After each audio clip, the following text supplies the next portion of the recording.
Oh, we're live. Amazing. Good morning, everyone. Happy Friday. Let's start this off with a sip of a hot beverage right here. I'm going to go for some coffee. I made the horrible mistake this morning of stopping at a gas station on my way back from the gym and getting coffee there. And I would like to tell you that I've learned my lesson, but I can also tell you I haven't.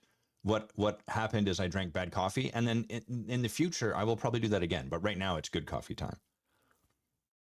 Mm. That's good crema. Look at that. That's some crema. I hope everyone's had a really good week. We've got a guest today, and I'm delighted that our guest is here. Last week, as you remember, we had a guest schedule, but they canceled last minute. And whilst I love talking, surely that's not a surprise for anyone that listens to the podcast. And I like speaking extemporaneously, meaning coming up with whatever's there in the moment. It's always nice to have a voice other than mine on the podcast as well. So we've got Hanna Bauer, who's here with us. She's going to join in a little bit. But as always, I'm going to start us off by taking a look to see what's been alive for me this week, what's been present for me, and what are the distinctions that are alive. So I think I've been sharing, a lot of the work I've been in for myself. It's been a lot of creating spaciousness, slowing down, reducing the input, reducing the bandwidth. That's actually doubled up now because in 1 week I'm going to go and sit in ceremony and work with some of my teachers and the plants. And so I'm now following a dieta to calm my nervous system even more. Very little salt, very little sugar. So it's kind of funny. It's almost like I was pre-training for this next step, to really lower the stimulation that's alive for me. And what's cool is that there's a few things that are cool. One is that because there's less coming in, there's less for my mind to process. And because there's less for my mind to process, my mind is, I notice, generating more. So there's just more, I feel much more creative, much more kind of alive and game to move things forward. And I was sharing with someone, I was feeling ontologically and energetically fat, in the sense that, just like oversated or perhaps oversaturated with stuff. And I didn't have a moment where I was just like, Adam, you feel this way and therefore you should. I didn't have something like that. It more occurred at the start of around September. I just had this kind of sense that it would probably really serve me. Who's this guy outside my window? Some random. It would probably really serve me to lower the bandwidth that's coming in, to step into a little bit more spaciousness and quiet. And so that's just been the practice. Fortunately, the world's absolutely ludicrous these days. And so if you need stimulation, there is plenty there. Plenty there. Hey, Sean, good to see you there.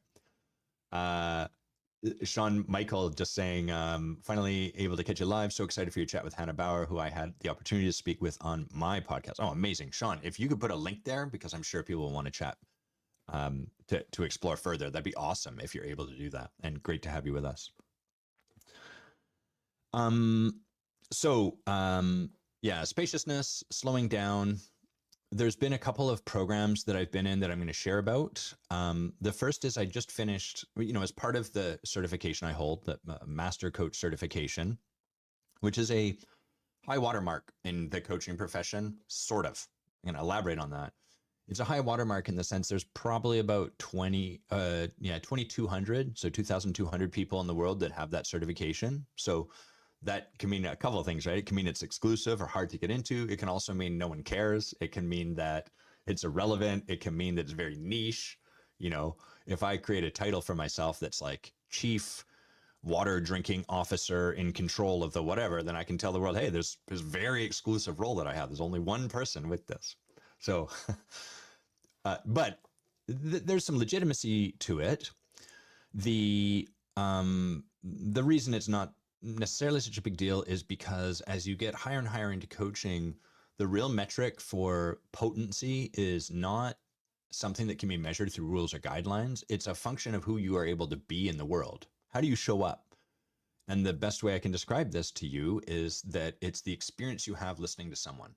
It's the experience of like, whoa, there's something distinct about them. There's something alive There's a depth that feels available.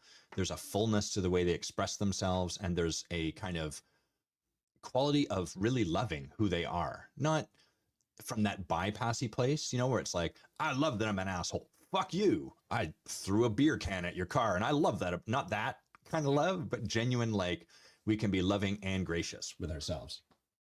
So that becomes harder and harder to measure because it's experiential rather than quantitative. And so the MCC bar, you will meet many, many MCCs, or at least I have, that, they're good people and they've done the work to create that, to get that credential. But there's just a sort of performative or kind of, it's maybe boring or just not that exciting, whatever it happens to be. And so that MCC credential is not really the be all and end all.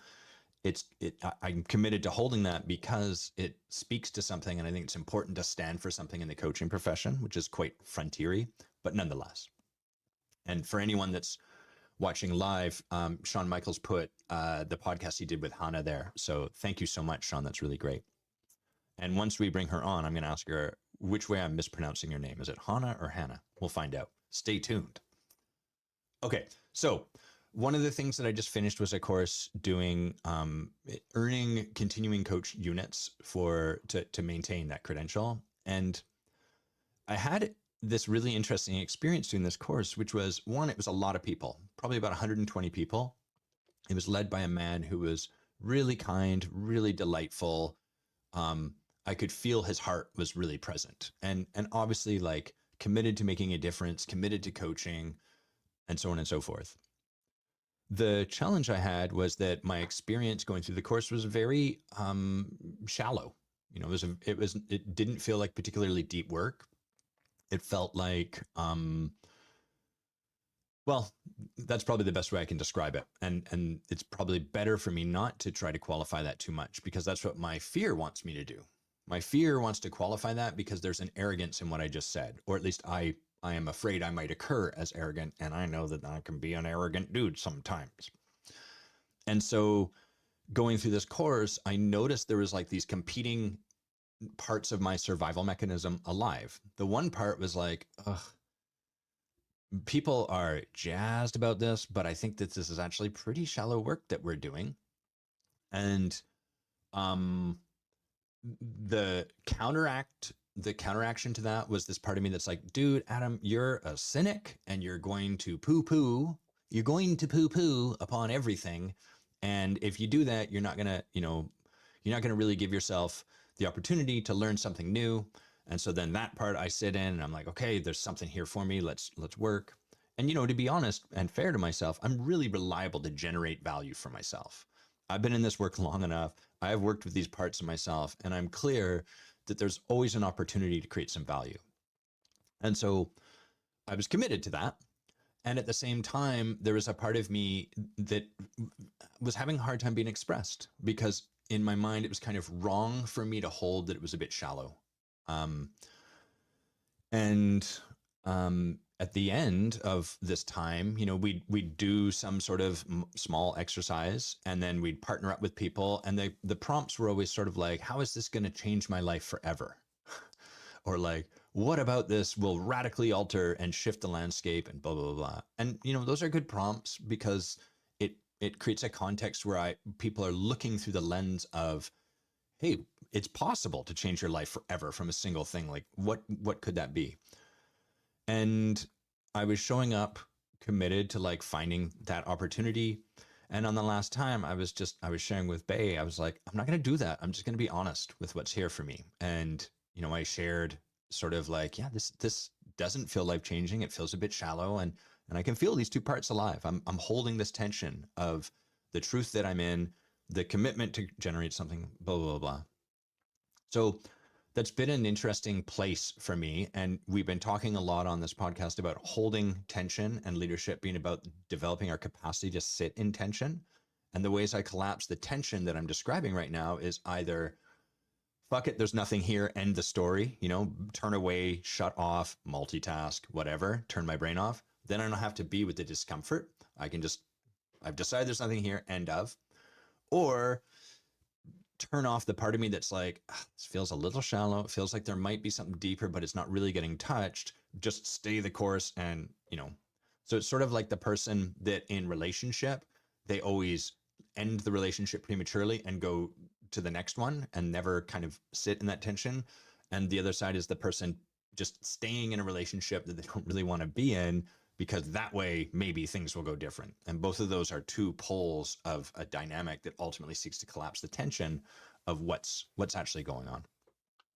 So that's the first thing that's been really alive for me. The second thing, I'm going to share this briefly so we can get Hanna on, is I'm in a program right now that's sort of like an academic, it's a bit of an academic program for coaches, and where the lens through what we're looking is, how do we learn to love the world as it is, in the state it is? Not if only the world was this way, or people do more. I'm telling you to do more from love. No, we're looking at how do we meet the world exactly as it is, with complete and total acceptance in our hearts. And what does that ask of us? Because only from that place can our invitation to create something new actually land.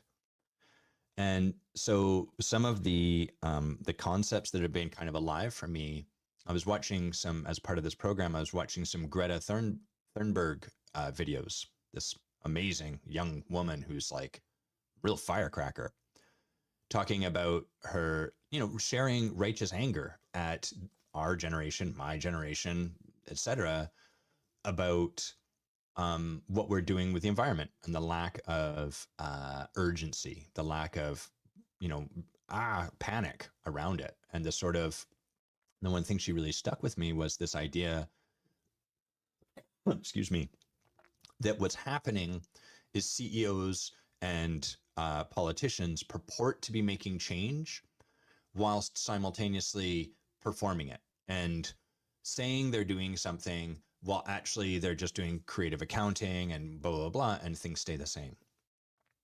And this is really understandably frustrating and really valid, and a valid criticism. But here's the thing. I have yet to meet a human being that does not do that internally. Literally every single person that ever comes through my doors that wants to create some kind of transformation in their life, this is the game the ego plays. And in all of these, initially, I would kind of like bat my clients upside the head, like, hey, come on, stupid, like, get in at, what are you doing? Stop pretending. But what I've come to see is we can't see ourselves doing that. And the ego's job, its kind of highest and best job, is let us take action that seems like it's moving us towards that brand new frontier territory. Let us be under the impression we're taking action that is truly transformational, whilst fooling us and having us actually stay inside of what's safe. This happens a million different ways. And you, dear listener, dear viewer, and me, dear Adam, and everyone else, we are all doing this. So the simplest example would be, all right, I've got this project. It's about getting a new job. It's high time I got a new job. And I might ask you, great, by when will you have a new job? That is a confronting question, because it asks you to draw a line in the sand. And one of the ways people do this is they'll be like, well, I don't actually know, because I'm not sure what I want to do for my new job. And I don't actually know like where I want to work. And I don't actually know. Those are all things that will be filled in once you declare a date. But instead of that, what happens is people will spend a lot of time like researching and trying to figure that out. And what happens is no date's ever declared. And it turns out you can never do enough research if that's not really the issue. Another version of this is people will make a declaration to make a declaration. In 4 months' time, I'm going to tell you by when I will have a new job. That's just kicking the can down the road 4 months. And so we literally cannot see that. Yeah, Sean Michael, I love what you wrote here. We can't see our blind spots. That's why we call them blind spots. And the most infuriating thing is we can see your blind spots with utter clarity for the most part. We overlay with other people's blind spots, but like often this is why it's so infuriating when your friend is complaining about something. You're like, just do this. And they explain to you very rationally why they can't. And you're like, but your head explodes. So the tension I notice is like the Greta Thunbergs have a really valid, viable upset and concern and all of that. It's completely legitimate. And we, people cannot see that they're doing the thing they're being accused of. What flows from that is the idea that I've been sitting with. I'm going to start to wind down here, but the transformation can't be forced on people. We have to meet people where they are at the inflection point they're in rather than where we feel they should be. People will argue here, well, Adam, that's fine that humans have that, but leaders should be better. Okay, there's a truth to that. And I think from this, part of this is that leaders have a higher responsibility to engage with transformation. I think as leaders, we have a higher responsibility to engage with that kind of support. The trouble is, it's very easy for us to point to the politicians because then we don't have to look at ourselves. And if you're someone who is committed to something, who is leading something of potency in your life, and you're not working with a coach, well, that might be the place I would invite you to take a look. Because again, until we can really settle in to the excuses and the reasons that we give ourselves to let ourselves off the hook, it's hard to let that person off the hook and then see their humanity in it. So really fascinating lens, really challenging. And that statement of just, well, they should be better. Yeah, we all should. And yet we aren't. Here we are, and we're doing our best to work with where we are in the moment.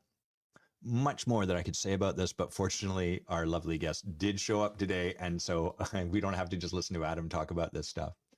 So, Hanna, I'm going to get you to turn your camera on. I'll get you to turn your mic on. I'm going to add you to the stage. Kerpow! You have been added to the stage. Your hair looks fantastic, by the way. Thank you. Thank you. Very, very lovely. Where are you? Okay, first, let's do most important things first. Please pronounce your name for me. Hanna. Okay, great. So I think I got it all except once and then caught myself. Yeah. If you're speaking Spanish, you say Hanna. So you were there. So you were doing the Spanglish thing. You were doing, Hanna. So it works. ¿Hablas español? Hablo muy bien español, gracias. Me no bien. I can speak a tiny little bit. The thing I've learned about language is if I want to learn a language, I have to be willing to feel stupid and awkward. Yes. Not necessarily be stupid and awkward, but feel that way. And then I have to know how to say, how do you say in that language? Como se dice, como se dice, como se dire. And as long as I've got that, then I can speak, I can put it together, which is quite thrilling. It is. I mean, especially because we know that communication, most of it is nonverbal, right? Only 10% are words. So it's everything else, all the contextual. So just as important as learning the words is really the different expressions with people. So I love it too. I love the language. Yes. Cool. Where are you based? Where are you right now? I'm in Atlanta, Georgia, actually northwest of Atlanta. So not too bad. The weather's actually panning out a bit. It's nice not to be so cold. So looking forward to spring. We have signs of spring. Yes. Yeah. Where I live, Victoria is probably the most temperate part of Canada. And we rarely, especially these days, we rarely get cold at all. We've sort of dipped below freezing. I saw a few snowflakes today. So when it's once in a while, it's kind of cool. You're like, oh, neat. This is great. I'm hardy. And then it stays for 2 days. And I'm like, I'm not hardy. I'm not equipped for this. I'm a fake Canadian. Yeah, no, not me. I like the southern, more hot. I totally freaked out when I saw that Miami was about to get flurries or something a couple of weeks ago. I'm like, what? There's something going on. What wizardry is this? Yes. Okay, so let's start. Maybe share a little bit, Heartnomics. Can you share a little bit about maybe some of your philosophy, or just elaborate a little bit on that word so that we get some of that on the table to begin? Absolutely. Well, first of all, thank you for having me, and I really enjoyed the whole catching up. I'm feeling you. I'm right there with you. The whole slowing down and productivity. So I would love to go into that more, but it's my goodness. But Heartnomics actually came out of that, the whole slowing down, and sometimes on purpose, sometimes on not, because I had a heart disease as a kid that didn't allow me to really partake in a lot of things, and it wasn't by choice. And many times I had to be sitting down so that I could live, right?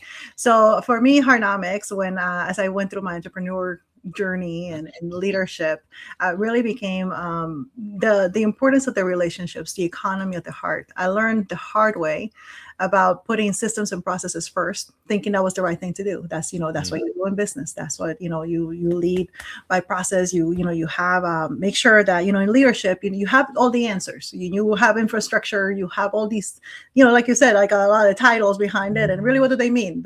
Who cares? You can have all the certifications, but they don't matter if you, first of all, you don't even know why you got them for. People don't understand what makes it different about that, but really, does it serve you and your purpose? Does it serve the people? So, and that's really where the heart came in, is when I started really diving into the purpose and aligning my purpose in understanding that, hey, if this is important for me, this is important for my people. So can I interject to ask a question? Yeah, sure. So you said you learned the hard way about putting systems, etc., into place, kind of overriding, maybe your intuition or whatever. How did that unfold? How did you do that? What did that look like? Started leaving me. Say that again. People started leaving me. And then I heard that from my mentor, John Maxwell, people don't live organizations, people leave people. And then I'm like, oh my goodness, yes.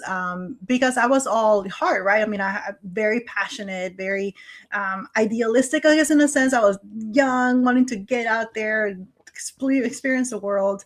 And I started receiving the messages. That's not the way we do it. You need the structure, you need the process, you need the system, which very much so. If you don't have that, you have chaos. So then help me understand. So like, can make it real for us. So like, what's an example of a system you were kind of using that was overriding that people were then, I guess, rejecting or turning away from? Well, I wasn't at the beginning of my journey as an entrepreneur. I wasn't all about finances because I just didn't understand it. I didn't understand business acumen. So I was about, hey, let's make this a lovely place for the work, to be happening, for people to be engaged and all that. But I wasn't looking at the other side. And if a business is not making money, well, you don't have oxygen, right? And then I didn't really know how are we making the money. So I had to be able to understand what the financial aspect came with running a business. Being able to understand what onboarding was, not just like, hey, you bought into the vision, you want to be in the team, let's go, together, which I was that type of leader, which is, again, there's a place, especially when you're starting as a founder, to be very high vision, right? You're starting with your passion, you're starting with those things. So it's basically, who wants to join me? So that was basically it. But there's this whole other part. Like I said, the financial aspect, understand how to read ledgers, understanding how, you make money, what a P&L is, with the financial stuff, what people ask, to see if you're viable, even, the viability of a business. And I really didn't know that. I had the passion, I had the idea, I had the desire, and I plugged into somebody who had that, but I wasn't bringing that to the table. So I realized I had to get good at that because we were losing money. If we don't lose money, guess what? I'm going to have to fire people, the exact thing I didn't want.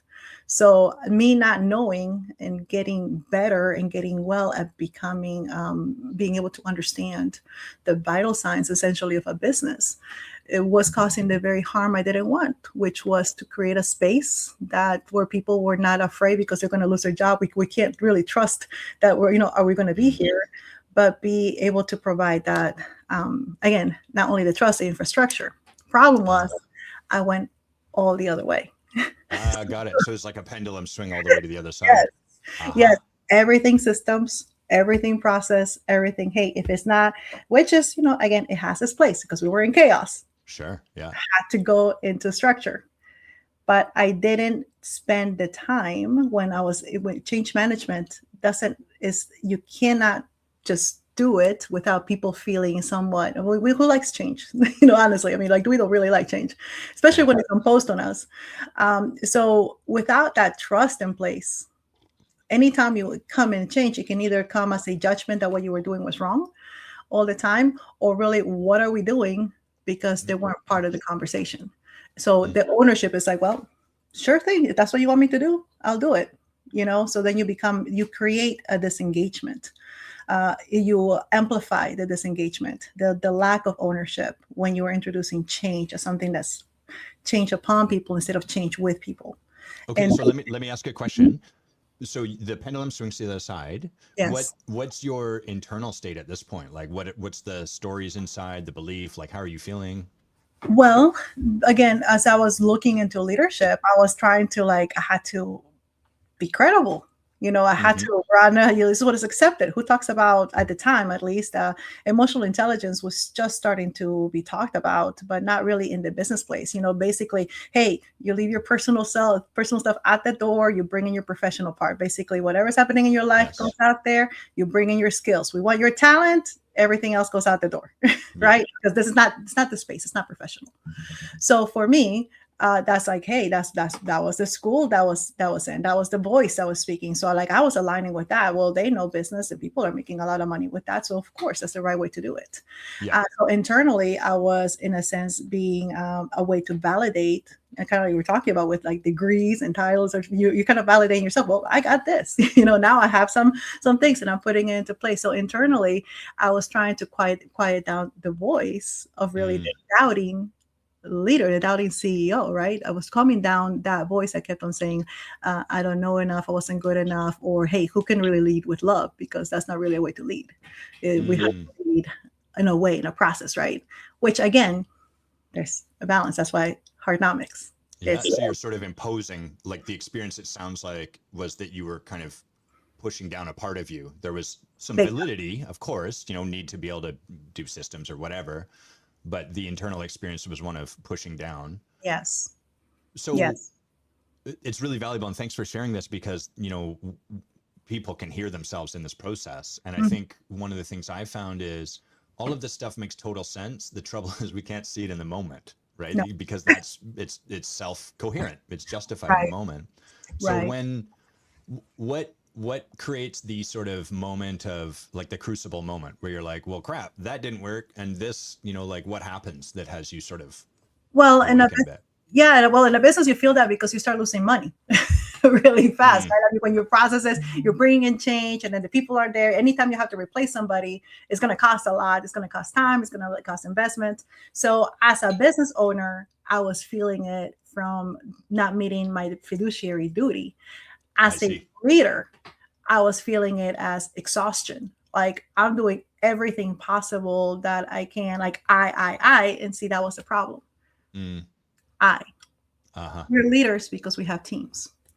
We brought people in teams because we know that together we can get to where we couldn't get before. I know when we hire somebody, it's because we're bringing in the person, not just the skill. And I was forgetting that. It all became, again, I'm carrying the burden of the world on my shoulders. There's a nobility to it, but also some Yeah, martyrdom to it. absolutely. Yeah.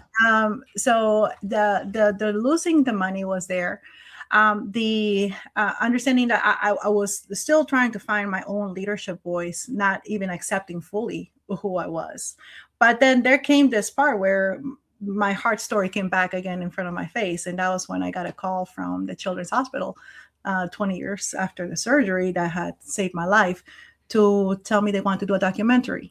They wanted Mm. to enact also the whole part because it was Wow. at that point it had become a medical miracle. It was a breakthrough surgery that now had saved 3,000 other kids in Atlanta, and not only that, it had revolutionized the way that heart disease is treated.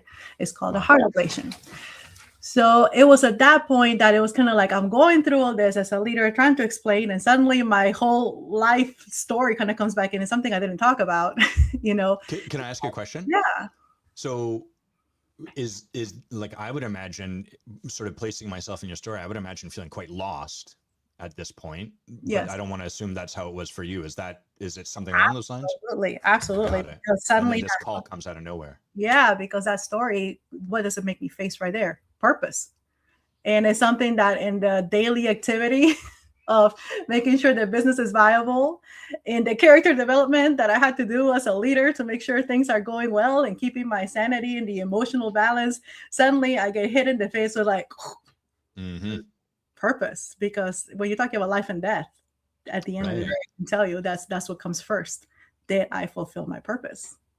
So that was kind of like the sudden ice bucket that Right. came to me in having to go back into that moment. really for something greater, right? A moment that I hadn't thought about going back in. But of course, like, how couldn't I help? It was a 100-year anniversary. Also for the hospital, because it was a good work. It was a good thing. And of course, I wanted to know more. At that point, I mean, again, a lot of these things happened when I was a kid. So I didn't fully understand at that time everything that was going on. And now that as an adult, I get to talk to the doctor that did this. I get to find out what was happening. I get to see the room. I get to see all those things. And that's when I heard a specific word from my doctor that I used to, because they were saying, well, it was innovative at the time. There was a lot of uncertainty, obviously. I mean, I had surgeries that hadn't worked, drugs. So it was a very, the prognosis was not there. Stage low likelihood.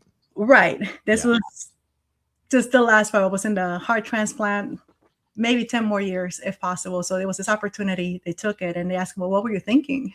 I was like, yeah, what were you thinking? I was thinking, please tell me, what were you thinking? And they were like, he said, like, honestly, what we're just trying to do is keep her alive long enough for technology to catch up. And I was like, wow, long enough. And I'm thinking about, well, it's kind of like almost like technology catching up to the human, but at the same time, it's not just technology. It's the learning points, because there was a lot of failure to get to that point. And that's really what brought it so alive to me. It was their pursuit of excellence. And excellence meant failing, and excellence meant being courageous and trying again. And really not just the impact of one, which definitely impacted my life, but would they even know that it would impact 3,000 other kids? And it wasn't just 3,000 other kids. It's the way that now heart surgery is done through now the whole laser ablation that people don't usually have to get cut. Now there's a cure. Right. So it just brought all of that part, but mostly what came up to me is even keeping her alive long enough. And so, well, what kept me alive long enough to survive an unsurvivable period? That was love. So, this sounds like a profound moment. Yes. You get this call, you're in the midst of everything. We love it when, well, sometimes we love it when life, it's like that saying, when the student is ready, the teacher will appear. And the teacher can appear in any number of ways. Sometimes it's the way the grease in your frying pan looks, and it's like, oh my God, that reminds me of my friend, whatever. So I imagine there's sort of like an emotionality to it, a kind of getting hit in the face, the ice bucket, as you put it. But then what shifts in terms of, like, what do you do differently on the other side of this? What do you bring back to your work and your people from this? I bring back purpose. I bring back meaning, and understanding that if I so much needed that, so did my people, so did my team. And understanding that, having to ask the hard question, was I creating a space, a place where people could become what they were meant to become? What did you conclude? No. I had to get better. I had to raise the lid. What were you creating instead of that? What everybody else was saying, right? I mean, like, hey, go to this product, include this new technology. Hey, this is the way that this is the way of the future. This is, you need to stop doing that. Whatever that is, stop doing that and start doing this. So it's kind of like, hey, left, right, yeah, this, and that. And I had not really gotten into place like, no, where are we looking at? I mean, I had done a SWOT analysis, we had done, the whole strength, weakness, opportunity, threat, but it doesn't matter if you're not clear in your identity, what you provide as a business owner, as a business, because and then also embrace that, and if there's aspects of that, like that you don't like, okay, well, being curious about it instead of being judgmental about it. Let's raise that curiosity. Well, why are we here? What can we do different? What are the things that where are the places where we're not at? What are the questions that we're not asking? Because it is scary to ask those questions. It does take courage to ask those questions. Yes. And you're not going to ask them. You're not going to do it if you're not in a safe place. So my main thing is for me, it was belonging. It also meant vulnerability. It also meant understanding, authenticity, right? Mm-hmm. So, and those were the things that I had to make sure, how am I being intentional in my growth to be able to be that myself so that I can then offer and have a place for my people to be able to do that. And that was really what and that's why I love, you have to be committed to transformation, because it wasn't going to take like, okay, one more skill, or this next program, or, If this, only. If yeah, only that's what it took. or Oh, that'd one be so much hire. easier. Yeah. Yeah, one hire is going to change. But it really is that transformation. It's like, and being true, what are we doing here? What at the core? It's gonna, I mean, times are changing. I mean, it is. It's just, it is. So it's gonna look different. Doesn't mean that it changes your core. It doesn't change who you are, the identity. Even as a business, it may express itself in different ways. You may take on you may do different sources of income, but it's still the same product. So it's different ways that you enter in. So it made me, I guess, from that point, when I really asked that question and understood, can I get what I don't have? Because you can. So I can't expect my people to be ready to go innovate, all in, if I myself wasn't that. And really being intentional in adding that every single day and asking those hard questions. And yeah, it meant being very uncomfortable, because it's not. Yeah.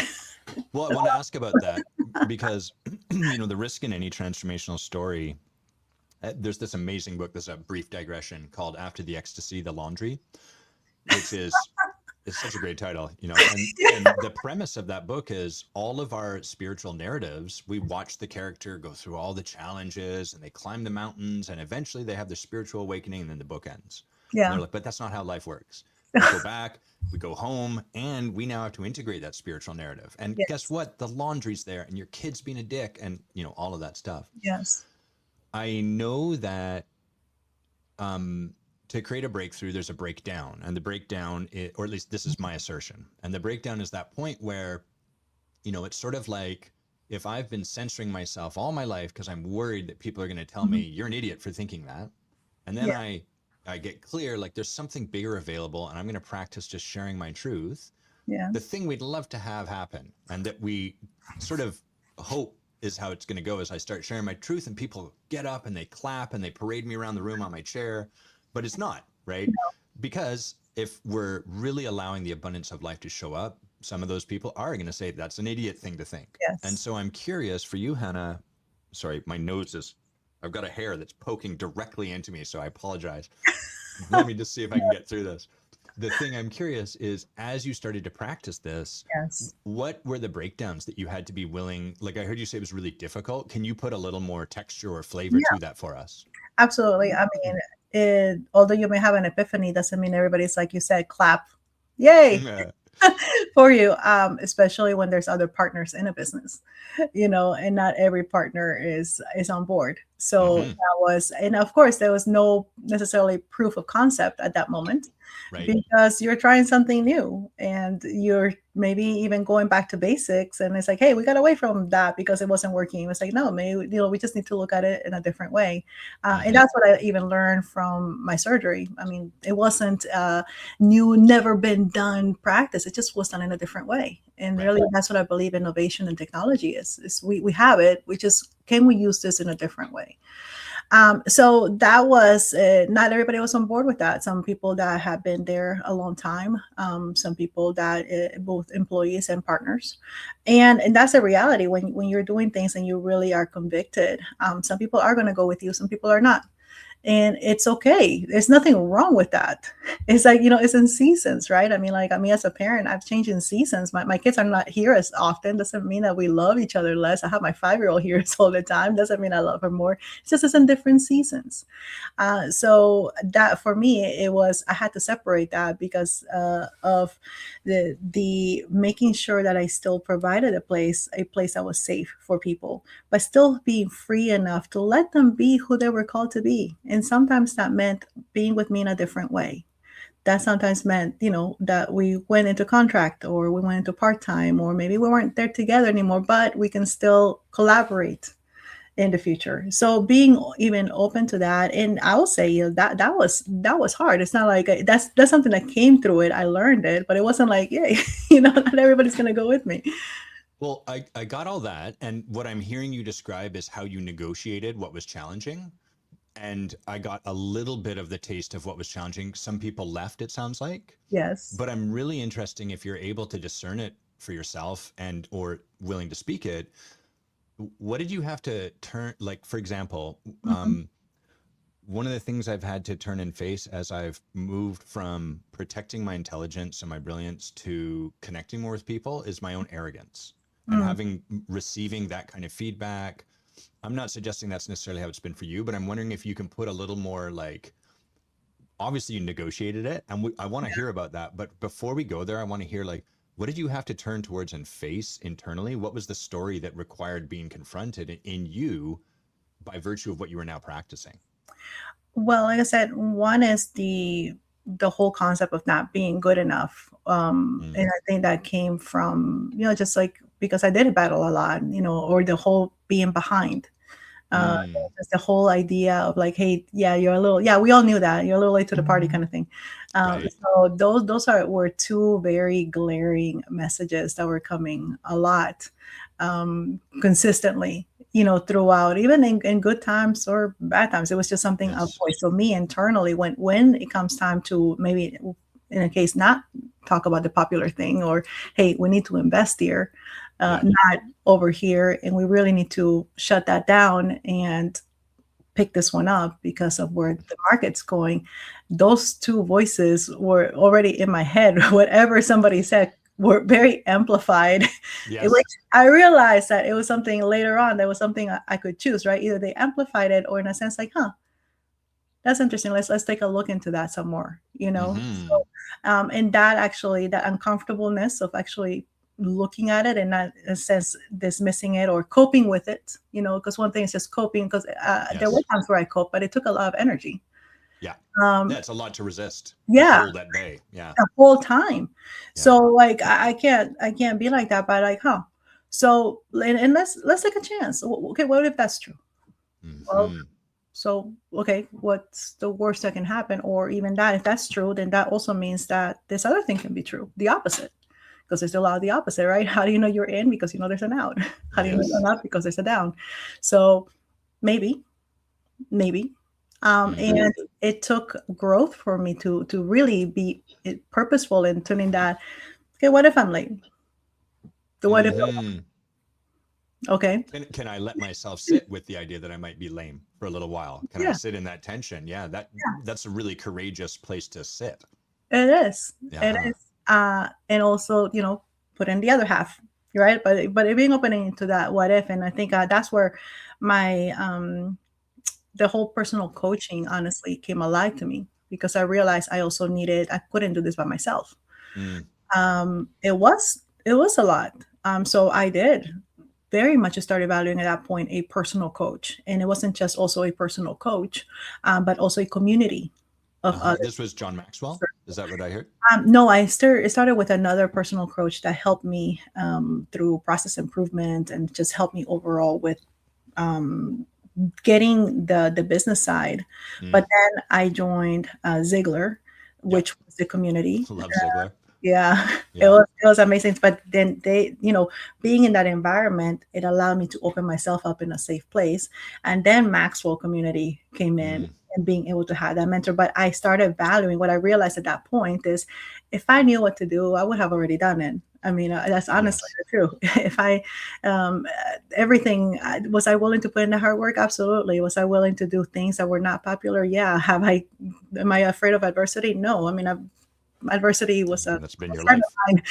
Yeah, Yes. so Yeah. um, I knew that I needed something, and I believe that's one of the things where I went wrong at the beginning, Yes. is this isolation of like, I have to do this, I have to do this, I have to do this.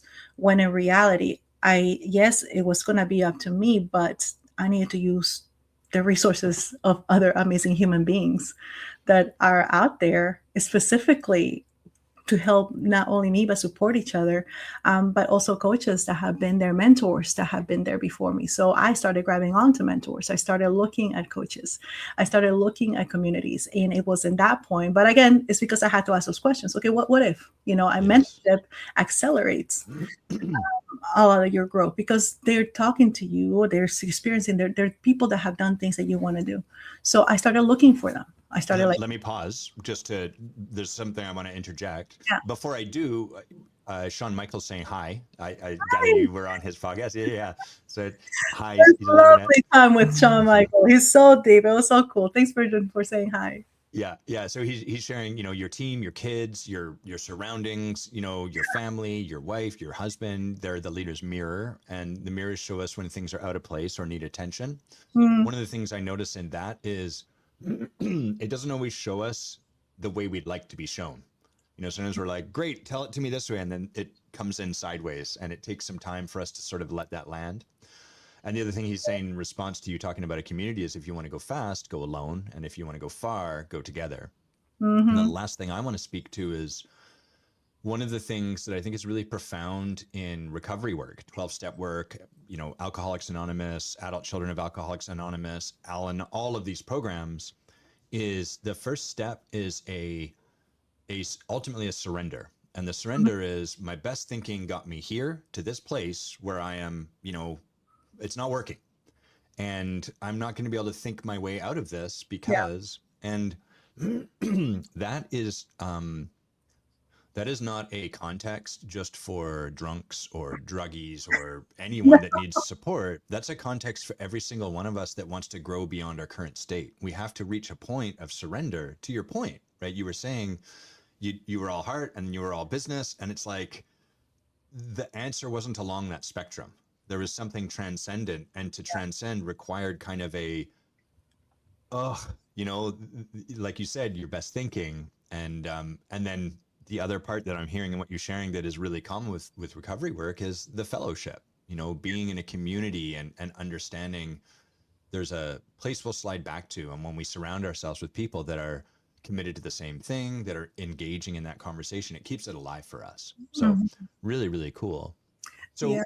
So from here, like my sense is Heartnomics, would that be, it's obviously Heartnomics Enterprises is kind of Mhm. like what you run, but like, is there a philosophy behind that or an approach to leadership? And if so, would you like to share some about that? Yeah, absolutely. Well, the philosophy that what we believe is in transformation through love and excellence.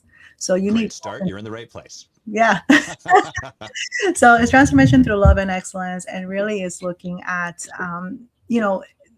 we live in a world of busy, but our Yes. message really is to help those leaders who don't just want to do the thing right, just do whatever's in front of, but really do the right thing. So there's that ethical, that right thing, aligning with the purpose, but also do it right.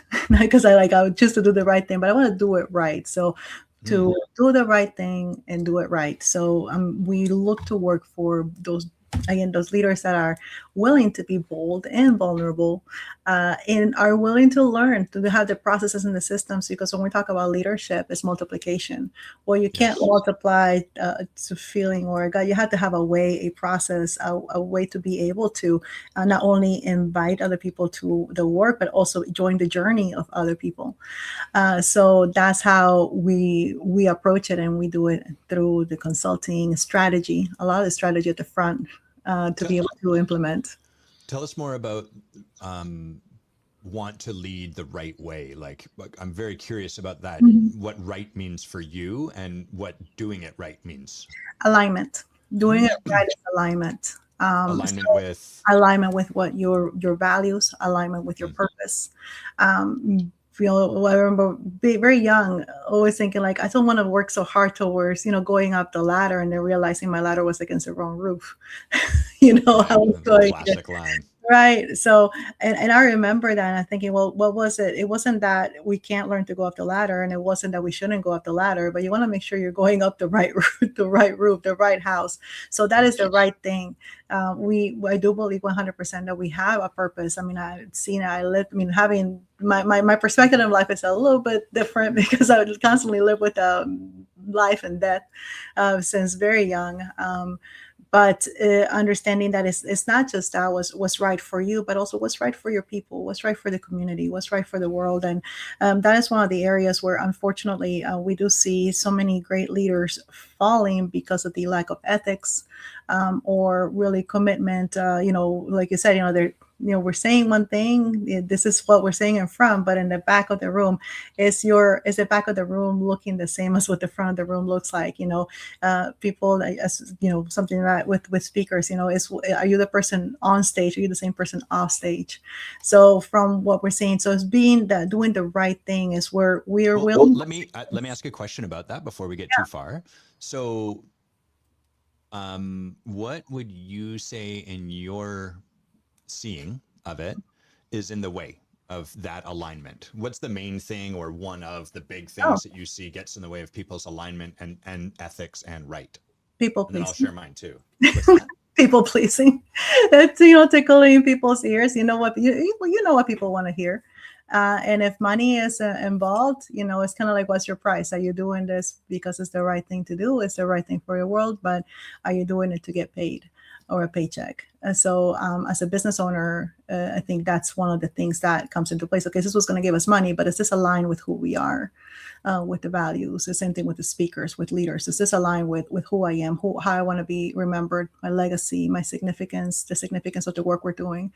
Is this good work for all? So all good questions, but if it was just a matter of asking those questions, there would probably be more alignment. Would you agree?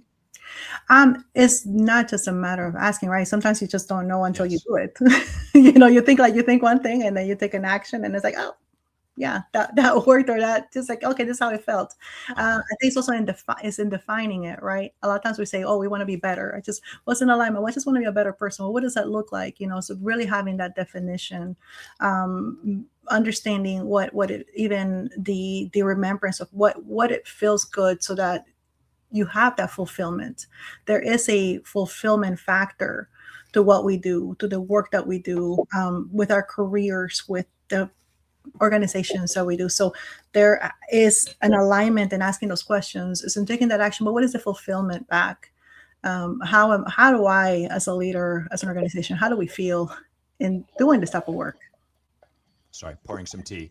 So let me, I've got a premise and I want to float it, and then I want to see, I'd love to hear your thoughts. And Sure. even if those thoughts are like totally disagree or different take. So yes, like right alignment, ethics. My background before this career was law, and in law you take a bunch of ethical courses. But here's the thing: weirdly, people still do unethical stuff. Yes. And so where I've come down on this, I've put a lot of thought into this, is that the reason there's a lack of alignment is because people at some point have a either or inside of themselves, which exists like this. Either I can have enough money for my kids and my family, or security, or whatever, or I can move along this line. And what happens is that is unexamined and unconscious and alive in them. And we all have versions of this, right? Leadership's just continually excavating this stuff, as you well know. But as long as that fundamental either or exists inside of ourselves, the ethical conversation is going to sit on top. And even what's the right thing to do is going to be subtly steered by that thing underneath. So my sense, my experience, this is part of why when people deepen into leadership, they become more generous, not because they should, but because they start to discover that it's possible to simultaneously be both generous, for example, and prosperous. Or, so that's my take. What thoughts do you have about that? Well, I mean, for me, it all starts with being rooted in your values, right? I mean, as if we're talking about, right, and the alignment comes in, well, with the values that I have, with how I want to express those values, and then the people I surround myself with. So 100%, I do think that sometimes we do narrow it down in a box, and that's why it's important to always be learning. I mean, we're always learning. It's having that attitude to be learning, because there's definitely very different things that I used to think back in the day on what leadership was. And then, life taught me a lesson or two that completely put that, upside down. And I would say that it is being that open. I mean, you're going to take a step. I think in alignment, you're going to take that step. I love what you said. Like, what you've been doing is that, like, you've been slowing down. You're slowing down too, so you can hear better, right? I mean, your productivity in that. And I do believe in alignment. It's not because I'm constantly doing all this stuff, but in the alignment, even, it's just being able to slow down, so that I can hear, and being intentional on those pauses are a big part, because it's very easy. It's very easy. That's what we call it, drift, right? You don't notice when you're drifting. You may not even That's right. have, yeah, you like, hey, I'm on destination, but you don't notice when you drift. And We can see the current other people are swimming in. We can't really see ours. correct. Yeah. So that's something that, and it happens. I mean, it's just natural. So that's why we have to be intentional and being Yes. aware, and being taking the time and aligning, right? I mean, it's that consistent, that consistent check-in point. Well, I have a second follow-up, which is what I noticed about ethics, just as a broad, this is going to be a broad hot Mhm. take, hashtag hot take, is that ethics are normative, meaning good, bad. It's good to be ethical, it's bad if you're unethical. Mm. And what I notice happens when something gets put into that kind of context, normative, is that then I'm predisposed to, if I ask myself the question, am I ethical, or if am I an unethical person, I'm going to subtly be biased towards like finding the evidence to support that I'm a Right. good person, because Yeah. that's, and so one of the things I find to be really, I mean, for me, right out of the gate, that's a bit of a an issue for concepts like alignment, because as soon as we get it normative, it's going to be really hard for people to see the Mm. places where they're unethical. We also have it very Mhm. binary, right? Either you're good or you're bad. Mhm. And so the other thing I think is really important, again, I'm not putting this out as truth, more to hear your thoughts on it. I think that's really important to alignment is that we create a space in which it's okay for us to not be aligned, and even in which it's okay to discover or explore the parts of ourselves that aren't yet ethical, Mhm. to allow that, because until that is available, we can't really turn inwards and see that. We can only see it out there and then point a finger at it and then, recreate the cycle. So what thoughts does that spur for you?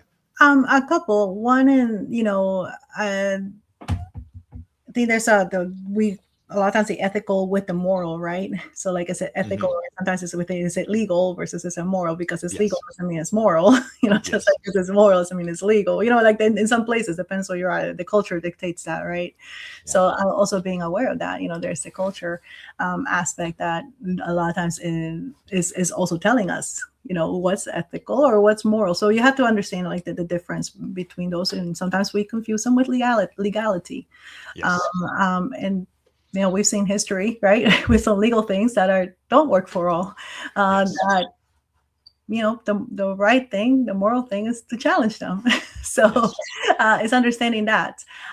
But the other part, well, like what you were mentioning, even as the alignment and things, it's like we're not going to be, in order for it together and everything, but there's certainly some non-compromisable things that make me, like, that some things that I will not compromise on, that, the non-negotiables, right? Like um, what? Non-negotiables. Like Just what? some things. Oh, well, what you might consider dealing with life, or what a life is. I mean, there's some, you're right. I mean, like I said, what The is sanctity of life, right. not killing people. Yeah. Yeah. Gotcha. Yeah. Right. So some non-negotiables or not. So when we're talking in alignment, and the leader to be in alignment, if that's something, a huge moral or value that you have to be in an organization or doing things that don't align with, it's going to cause friction. It's going to cause tension. It's going to cause exhaustion. So those are the kind of things, just don't be there. I mean, like, if you can't change it, they just don't. It's like I said, some people are going to be with you, some people are not going to be with you. It's not your place, So it's not for you in that sense, So, but understanding there's some certain non-negotiables that we all have that we're not willing, everything, but no, not this one. Kind of we talk about the sacred cow, like that's like in my life. So I think there's part of that, and the other things, then there are some things like, okay, well, we can explore, but I think that's where we get into trouble, when some things that we may hold dear to our hearts, we start compromising them for the sake of either popularity or finances, or we choose to ignore them, which in itself causes that internal friction. Nobody may even know about it, because you don't talk to anybody about it. Maybe Well, we're very adaptive. right. Yeah. But internally is wearing you out. Yeah. It's just internal, like I said, like for me, in business, for example, when I was doing all the processes and systems, it felt good to have that, but internally I was not well, because I very much believe in heart. I very much believe in all with the people. So although I was doing this because it was the right thing to do, right? And at that point, this is the infrastructure. Internally, I was battling because it wasn't fully me. Uh-huh. You see, so I went back to basics, and I think that's when I got stuck with purpose in front of my face, just like Yeah. I went back to that. But there was a lot of exhaustion. I mean, I see some of my pictures from the past and everything. You know, you can even see it like on people's faces, where you just look older. You know, like you Yes. look like Yeah. tired and all this stuff. And like later on in life, like how do you look younger? It's because you did things. You got rid of stuff. You know, you got things Yes. that were no longer part of you. They didn't need to be with you in this part of your life. And that's part of alignment too, right? I mean, it's just a lot of it is getting rid of things that you talked about, simplifying. Yes, absolutely. You know, what are those things that are causing tension? You know, there's some things that, you know, they're going to cause tension. They're the right things. Like, you know, sometimes relationships, there's some relationships that you really need to work on them, and it's going to require more work. You know, some things, like I don't need to be engaging into some random post from somebody on Facebook that I don't know on the other side of the world just to to discuss. It's going to drain me. Let it be. You know, it's Well, okay. let me ask you. So, you know, the danger of any conversation like this one is that people hear it and it makes sense intellectually, just like Mhm. everything transformational makes sense intellectually, right? Money can't buy happiness. Oh, totally got that. And then, Mhm. oh, look at me trying to get just a little more money, though.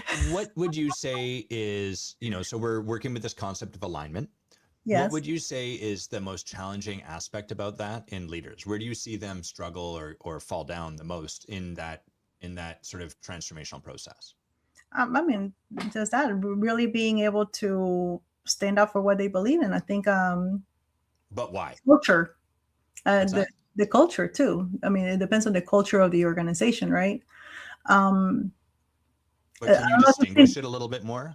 like, well, if I can say, sometimes a lot of deals, right? Like, you know, people when they get taken out for dinner, or hey, let's go grab a drink. A lot of maybe like a things like, oh, you just really opened up, or you make deals or something like that. It's like more of an open, in a sense, open arena, versus like if you're in the business, well, we could never say that, or we would never talk about that. We really talk about what's wrong, you know, some of those things. So I think the fact that leaders do have ideas and feelings and things that if really questioned outside of a place. I mean, I've been in the room, which is like, oh my gosh, didn't weren't you just saying something different at the board? And now I'm listening to this. And I believe it's almost that cynicism that comes from like, oh yeah, this is how I really feel, but this is how we really Mm, are. It's tearing people down. I think that's and you lose your fight. In a sense, you lose your fire. I think there's, you know, something about still believing in the mission and the vision. I think that's the other part with leaders is they're just the way I see a lot of leaders being asked to perform is basically managing tasks instead of really, when you're talking about working with people, you're basically this task, this task, this task, and you lose your touch with humanity.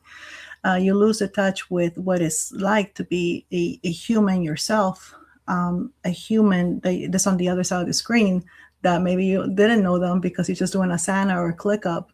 But that constant, there's a nature. We naturally want to be with people. We naturally belong with others. We're naturally creatures of being in community. And when we don't have that as leaders, I see that as a quick downfall because we're not even feeding that very part of our humanity in that sense. So it makes it that much quicker to things that maybe don't align in the sense of the values and that to, oh well, one more thing. Oh well, one more thing. Oh well, be right. dismissed. So I'm Things. kind of hearing, like, if I take what I heard you say and aim to summarize it, it sounds like one of the big things is cynicism and or resignation. Sort of this idea like, well, you know what? It's, you know, here's how it is. This is the way things are. And it sounds like that's one of the things you really notice gets in the way of people crossing that threshold of Yeah. alignment. Am I hearing that correctly? Yeah, you're hearing that correctly. And I think as far as we talk about humanity, not in a sense, losing because of that cynicism. I mean, as humans, we want to be joyful, we want to belong, we want to do things, and it's that taming down that takes a toll at how we see ourselves, embrace our humanity in others. Mm. Where do you find that cynicism and or resignation show up in your own life? Well, when we talk with leaders, right? When a lot of my work is perfect, isn't it? Yeah. So, I mean, the leader that wants to see the change, that wants it in just, I want this change, or we want to, or a transformation that wants it like in 3 hours or 4 hours. Okay, no, hey, this is going to take 3 days. Okay, I need it to be in 4 hours, and I need it to be done on this day. It's like, well, it's kind of like a seed, we can plant it, but it doesn't mean it's going to grow right away. Yes. You have to do that. So I think is that it's not giving, the time for development. That's why we call leadership development. I mean, it's a developing, it's a transformation, it's a becoming. It's not a one transactional thing. Oh yeah, give me 2 of this, 3 of that, and bam. Yes. It is going to take nurturing. So where do I see this? The cynicism in the sense of like, okay, that's really not going to matter. It needs to be done like this because, we have a lot of work to do. So the task overtakes the mission, which honestly, if you realize that even in transformation things, as for example, digital transformation, over 70% of them fail, not because they don't have the right tools, but because they don't have the people readiness. It's the human side. Like they need trust. They need, belonging. They need to be, the fears need to be addressed. We need to be curious about those things. So there's all this other part, not just here's the tool, let's plug it in. And I feel that in leadership, that's the same thing. Many times it's like not giving the time necessary because we allow tasks to overtake what we need for the nourishment, the fulfillment of the human, the leaders that we want to grow.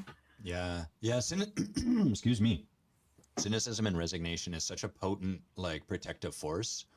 One of the places I can see that show up for me is likewise, it's a big ask to ask people to step outside of the world that is completely coherent for themselves and to stand for them to do that and to be with them as their fear shows up and convinces them they're crazy and then brings them, all of that stuff. And what I notice it requires of me and any leader is an ability to sit in the tension of here's where this person says they want to be and genuinely wants to, and then here's where they're being pulled back to and where it's safe and known and it all makes sense and it's coherent.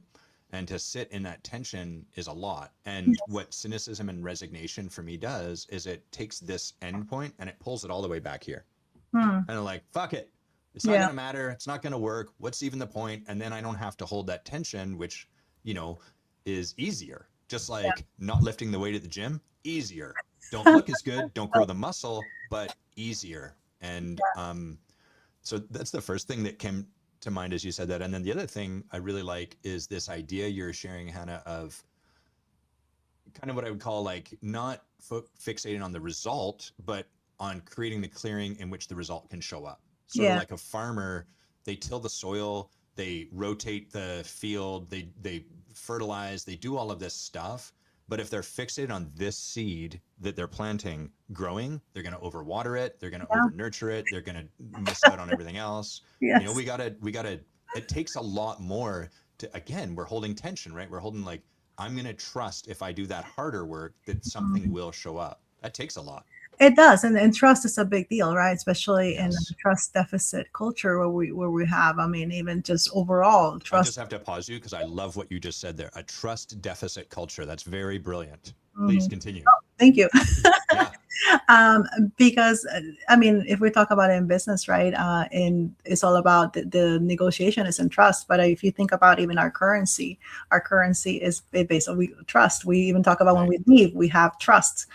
So when you have just the why in leadership, why should we trust, right? Because you have the paycheck, because of the culture, because of the thing, what is creating that trust and it really becoming that intentional. For me, some ways that I train my leaders is that trust is a currency, especially trust is your currency in change.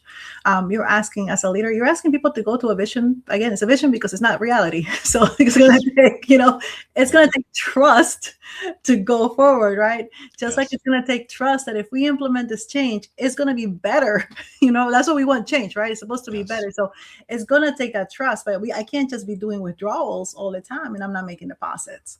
So Yes. every day I have to make deposits. Actually, what you want is you want an abundance of trust, right? Because every time you do change, it's going to take a withdrawal, not because of anything. It's just the nature. Just if you Yeah. do a purchase, it's going to take it, right? So Yeah. and this is the other part, because we're asking for a lot of trust, and how, again, it's that in the front mind, like in the forefront of my mind every day. How am I building that trust with my people? And the tension is real, especially when you're in the middle. And I love what you said about the seed. It's true. We can overwater it. I mean, I've done that. Or, put in the sun too much. Oh, it needs all the sun it needs. And Yes. you didn't read what type of seed it was. It needed the shade, Yeah. but think about it. We do that with seeds. We do that with things. Do we do that with our humans? And honestly, it's what we need to see. It's like, although we may have the right soil, the right environment, the right culture, you may have even the right talent, it still needs to take time for the roots, first of all, the roots to go down, right? We don't even see that. It's in the dark, Yeah. in the seed process, and then the sprouting. And that's in leadership, that's the same thing. There's a lot of work that is going to go in initially, like the trust building. That's every day. Nobody's going to see that until it's time to take that withdrawal. And You're going to sometimes see two of those 4 seeds die. And that's Yeah. an important part too, right? Like we Yes. have to allow for that as part of what we're trusting too. But we get fixated. It didn't work. Switch. Yeah, and Yeah. isn't it, that's what we even call transformation. I mean, how in the world did that seed become that huge tree? It's a transformation. I mean, happening in front of us, and that's what it takes. It takes time. Yes. So I think that's one of the downfalls I see a lot of times with, why not coaching, or why not the same? Because it's going to take time. It's going to take time investment, and even that time that you take in looking and being aware, it is going to take time. And this culture, our day, is one thing we don't have is time. Yes. Right now it's everything's about hacking or getting there faster or doing Yes. all this stuff. So we have all these messages that tells us exactly the opposite. And it does take courage. It does take leadership. It does take a lot of intentionality to say no. Really, Yes. like, hey, to make the time for me and to make the time for my people. And it's going Yes. to take courage.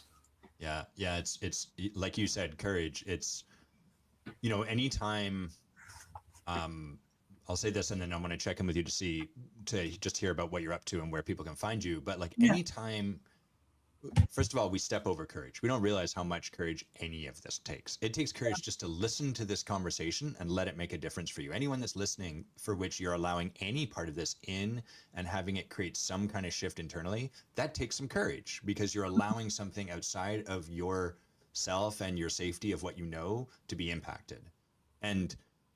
And like every step along the way, I mean, getting to the point of hiring a coach, oh my God, that's such a courageous act. And then letting that coach make a difference for you, oh my goodness, it's crazy. And so in the early days, when people would reach out and then cancel on the podcast with me as a coach, with whatever, I'd be like, how dare you? And these days I can really see it with so much grace. I'm like, wow, even them just getting to the point where they booked something is an act of courage. And it's okay for people to get scared on the other side of doing something courageous. In fact, it's an essential part of our journey transformationally. Okay, Hanna, what are the things you're kind of like blossoming into the world right now? And then where do people find you? Yeah, well, I have been very blessed to be invited to quite a few of the stages, virtual stages. So I'm excited to continue to be able to serve people through different podcasts and this conversation. So that's been one of the main things. Like, okay, it's Hardnomics, that the message is getting out there as the operational leadership system. And in that, I'm about to release my digital course. So that's one of the things that, talking about heart, beat, core, a bit more about the story. And then looking for the alignment, looking for those pathways. So people can find me on LinkedIn here. That you'll find me right away.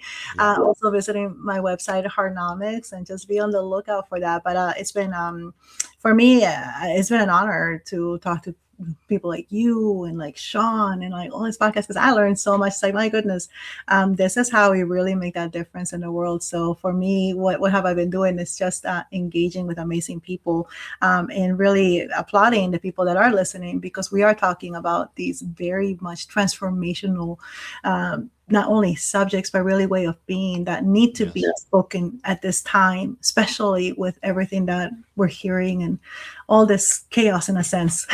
As leaders, we still have to lead. It's not something that's some other thing. So leaders lead. And I'm look forward to supporting executives and boards in doing exactly that. Nice. So people would come to you, like, what would be the kind of inflection point for them? Would they just be like, something moved? And when I listen to Hanna, would it be kind of like they have a particular experience alive for them right now where they're like, this is niggling and I can't see, like, what, any sort of guiding point? Well, one is they want to talk to me. I have a 20-minute free strategy call that I can definitely call and talk with you about that. I also have an alignment assessment on my website. It's complimentary. Cool. Yeah, for organizations and for self to see where are you doing with your heart leadership. So those are a couple of places. But also, I mean, I would say is continuing to, first of all, be gentle with yourself and understanding, well, what is it exactly that where am I? Because when we're burned out, when we're so busy, last thing I want to do is like, oh my gosh, one more thing I have to do. One more course I want to learn. Like, no. So it's also looking at that. No, maybe it's not like one more thing I need to do, but really, who can I speak with, or what can I do to get rid of the things? You know, so there's some things that are not serving me as well, or serving my people. So that would be just as much of a fair question, I would say, on what's the next thing to do is what do I need to stop doing so I have the opportunity to engage, to, you know, be able to explore and be curious and strategize on where I really want to go. So like I hear in that, one is this experience of like feeling kind of maybe burdened, not so much that necessarily, but just like there's a lot, and wanting to like release some of that might be part of the experience they find themselves in. And then I also imagine people that are feeling like, without any lacking in competence, it sounds actually like to be supremely competent, but perhaps a little lost. Like, geez, I'm competent in everything, and yet I don't know where to go. It sounds like those might be people that would find their way to you as well. Oh yeah, anybody who's navigating crisis, I'm your girl. Like all of us.